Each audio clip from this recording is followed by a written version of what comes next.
and I have James in the studio with me. Welcome back to Australia. Thanks for having us. Jamie was going to join us, but he's instead joined the barbecue, and he's possibly passed out. Great sausages out there. I'm glad that we could induct you into the ways of the Australian, because barbecues and watching Neighbours—that's pretty much all we do. Yeah, I mean, this is it. I think this is our first Australian barbecue. Really? Yeah. It's disgraceful. It is disgraceful. It's taken so long, but it's a first. Now, new album, Surfing the Void.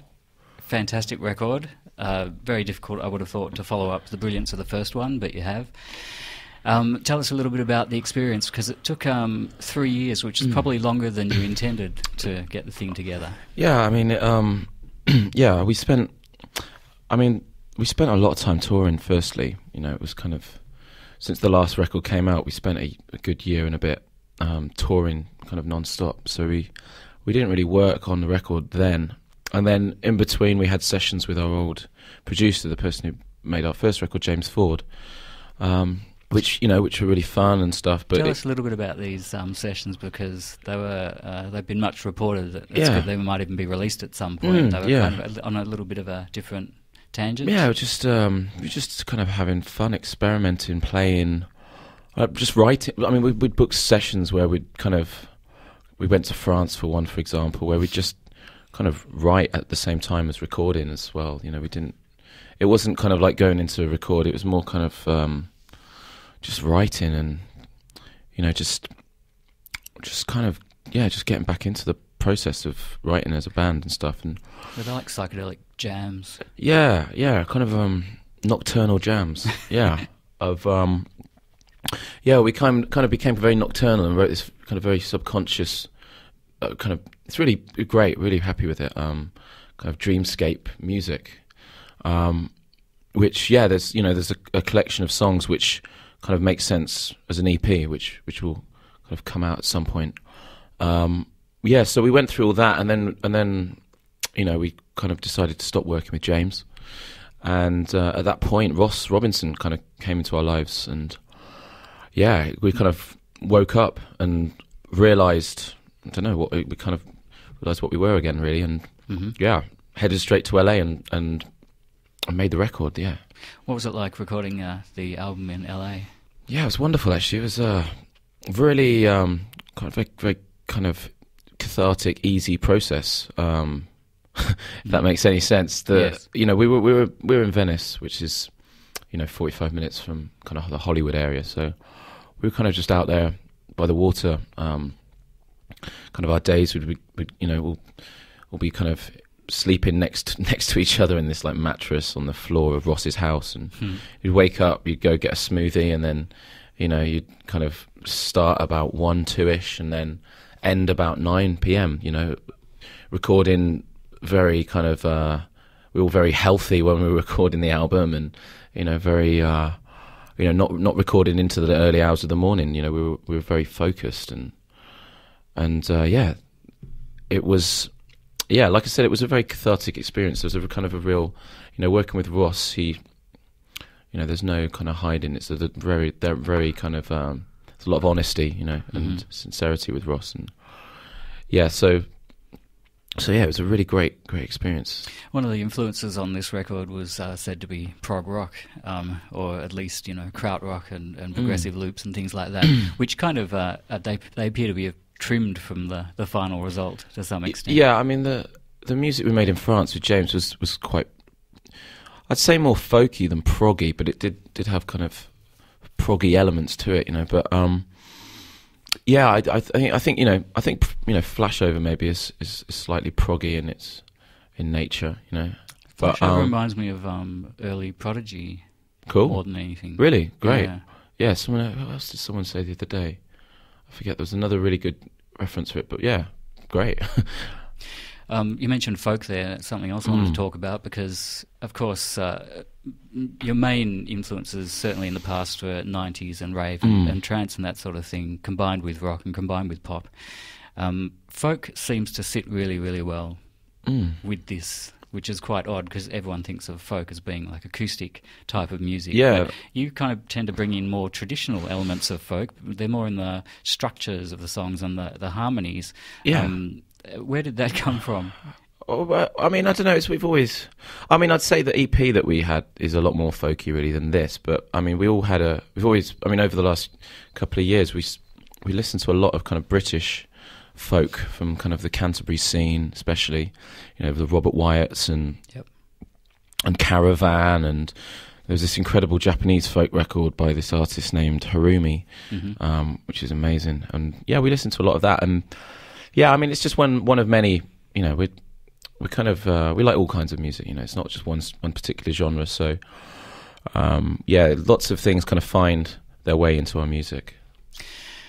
Not everyone manages to combine all those things as well as you do, though. So thank you. It works really well. Yeah, you've got psychedelia and folk, of course, one side of the thing, and then you've got the technology, and you've put the two together. Yeah, I mean, the thing is, though, the main thing with this record, though, is we weren't at any point when we made this record, we weren't talking about genres or music, or we just did it. We just made it, and that's the kind of the approach when you work with Ross. You don't sit around debating indie music, or I don't know, you don't talk about music full stop. You just make music, and this album is a kind of is what came out of us just being in a room playing and writing together, and not thinking about music.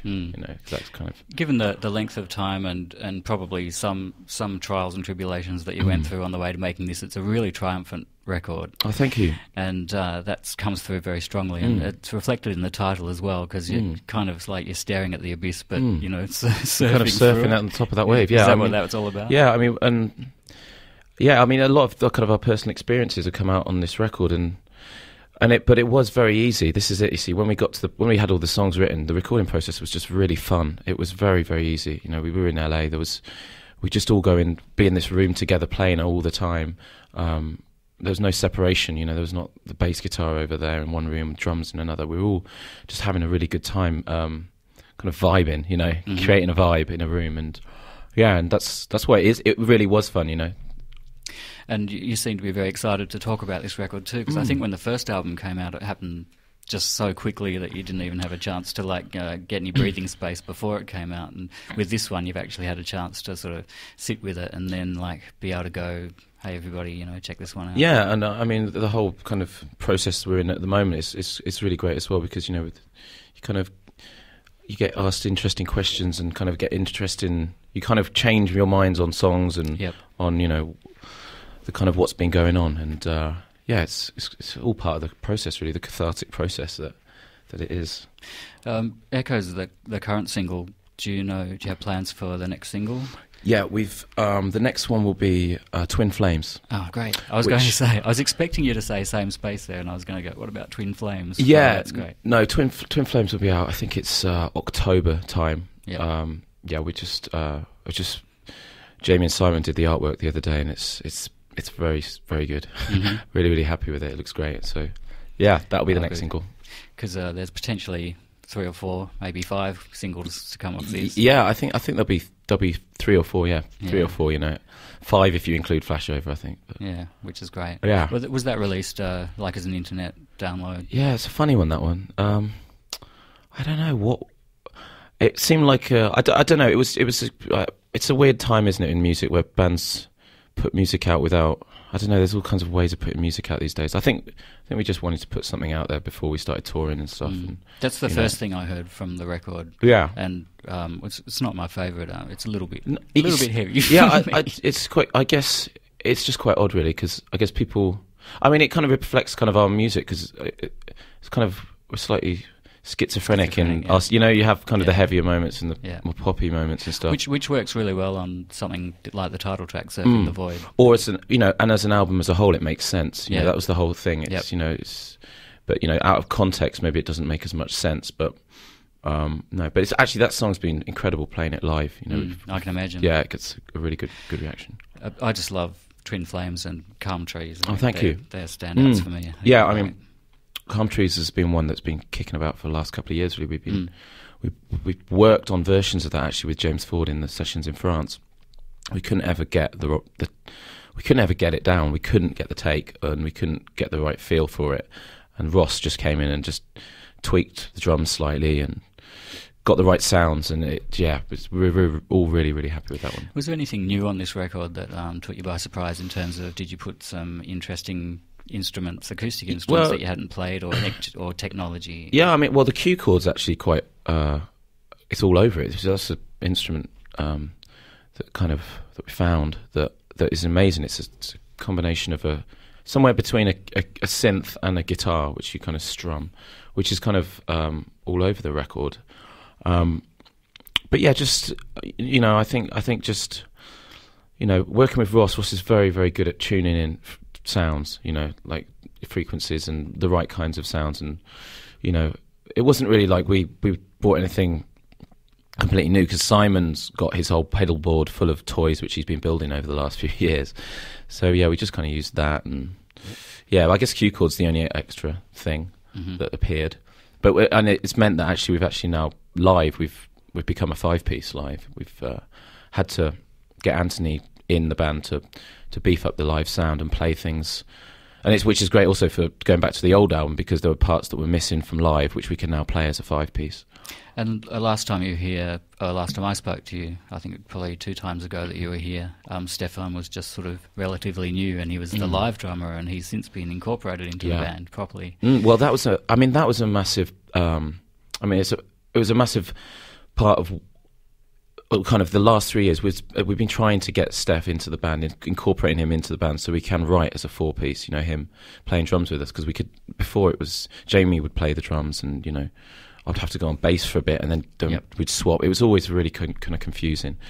So getting Steph into this band, that was such a big deal in the last 3 years. And Ross really helped with that. Ross really kind of gave Steph the confidence and kind of made him kind of go back and realise why kind of he fell in love with the drums in the first place, which is something which Ross is very good at getting you doing, kind of making you feel, making you kind of realise why you do this, and yeah, that's so Steph is a full-time member of the band now, so yeah, it's no more confusion. And you've officially moved away from the rave sort of concept as well. I mean, there's still elements of 90s in there, and you can tell your love for, like, maybe some of the great stuff from back then, like Jam and Spoon. I don't know, I hear like Follow Me, Jam and Spoon, stuff cool, like that. Yeah. And I really love those, like LSG and Virtual Symmetry and that kind of thing, sort of the journey trance. I think we'll keep raving. Yeah, just without do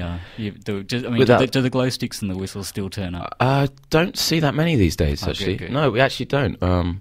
No, surprisingly few. I think when we played Reading the other day, there's probably one, and that was it. So, one in the whole crowd. Yeah, that's fantastic.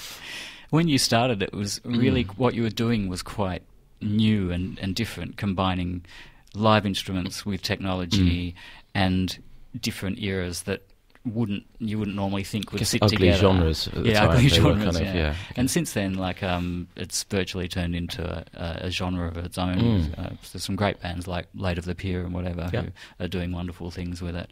Do you feel like you were sitting in the start of something interesting and new, or was it just like something that just came totally natural to you? I mean, looking back at, thinking about it, it was something new. I mean, that was the whole idea. That's why when we started, we were doing the opposite to what was actually happening at the time, which was kind of a lot of like Libertines-esque indie bands. It was all very grey, the kind of musical landscape. And I think we did kind of help inject a bit of colour into the music world. And there's lots of fluoro colour. Fluoro. Yeah. And since there have been bands like you said, Late the Pier and MGMTs and other bands with kind of more psychedelic or more colourful kind of approaches to music that have become kind of popular and stuff. So even your MySpace sort of top friends list reflects some of the CSS. I don't know who's in there anymore. To be honest. Crystal Castles. Yeah, Simian Mobile Disco is still there. So I mean, it's just a really good kind of family of friends, and we've all Justice. Yeah, Justice as well. They are just friends now. It's amazing, and to see. It'd be interesting to see where all those bands also go next, with their next records.